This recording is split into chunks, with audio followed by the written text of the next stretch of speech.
Hey, this is a two-part video. Go watch part 1 first if you haven't already. I'll give you like 10 seconds. About a month before the start of forces, Rouge tells Shadow about a base of operations supposedly by Eggman. Shadow heads out to the city to go investigate. Omega went on ahead of him. As Shadow is rushing into the city, Omega seems to have encountered something and is most likely out of commission. We then find out that Infinite took down Omega and has been waiting for Shadow to reunite with him. Shadow has no idea who the hell this guy is, so it's flashback time! We're in the Mystic Jungle again with Shadow going into one of Eggman's bases. Defense Squad Jackal has already been completely annihilated.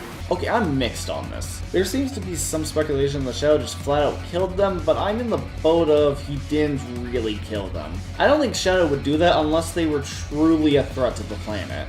Anyway, we reach the base and we see Infinite without his mask. Kind of. His face is blocked off, but we see in the prequel comic, so it's not a big deal. Anyway, Infinite gets his ass kicked and Shadow just leaves him there. Another reason why I don't think Shadow killed the Jackal squad, but moving on. Infinite realizes he's not tough shit and I assume goes insane or something. Then he puts on the mask and attaches the Phantom Ruby to him and fully becomes Infinite.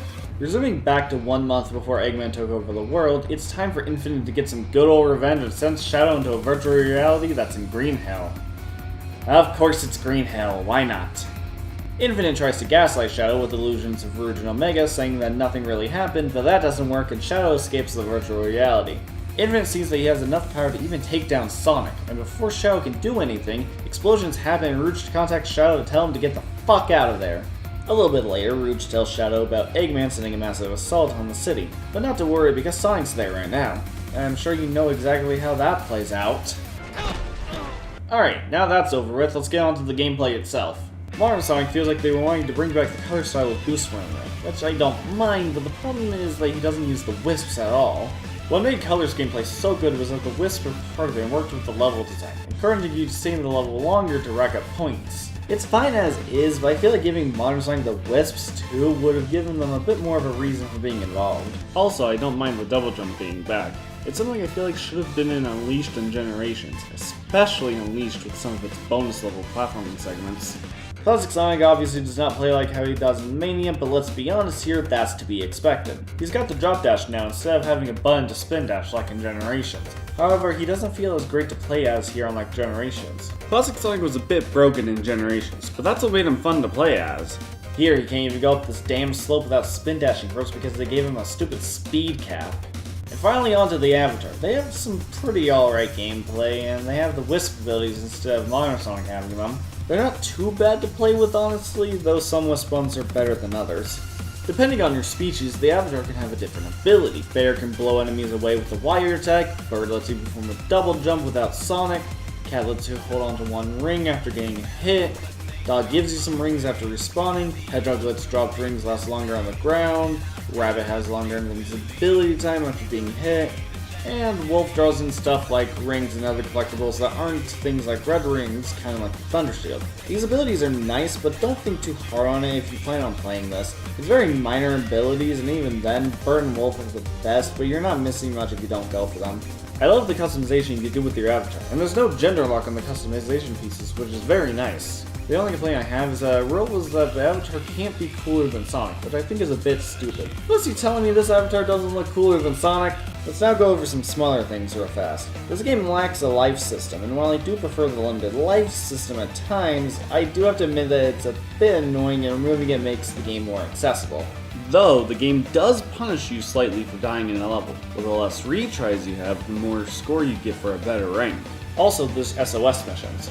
3 types of SOS missions can show up. Red is where you must use the avatar that sent the SOS, green is using the avatar as a rental avatar but you can still use your avatar, and blue is where you need to search the stage for the avatar. Dying in any of these will count as a mission failed, and I hate the blue SOS missions due to just not knowing where the hell the avatar is. By the time of writing this, I'm not going to do 100% completion for this video, but I will tell you that collecting red rings do at least something. Collecting a certain amount will unlock some bonus stages for you to play. Also, for getting all the red rings in a stage, you then get to find these number ring things from Lost World. After getting those and completing the stage, you can go in again and get these moon coin things that start a time limit once you grab the first one. Only go for these if you really want 100% completion. They do absolutely nothing apart from unlocking achievements, which aren't even on the Nintendo Switch version. And with that, that's Sonic Forces. What do I think of the game? Well, I can't really call it terrible, but I can't call it great either.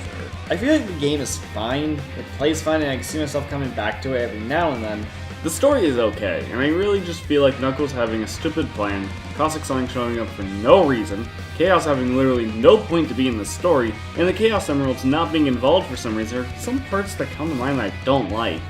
I personally enjoyed playing it, but I can see why so many people were disappointed by it back in 2017. Though I can't see why some would call this worse than Sonic 06. Like, this is better than Forces? Really? Sure, Sonic 06 has a slightly better story, but the gameplay itself doesn't feel as great comparing it to games like Sonic Adventure 1 and 2 or Shadow the Hedgehog. In conclusion, I feel like Forces isn't as bad as people say it is. Doesn't mean it's one of the greatest games in the series, but it's worth a shot if you see the game for sale. It's a bit short, but so was Sonic Generation, so it's not that big of a deal. Plus, I have a soft spot for this game. Without it, my character wouldn't have his current look. He'd still have those Tide Pod looking shoes. And with that, thank you for watching my video going over Sonic Forces. I know there's plenty of videos talking about this game, but I felt like doing it anyway since this game is 5 years old by now. This was my first real attempt at a sort of video essay type of video. I'm not too used to scripted content, so I hope this ended up alright. Again, thank you for watching, and I'll see you all in my next video.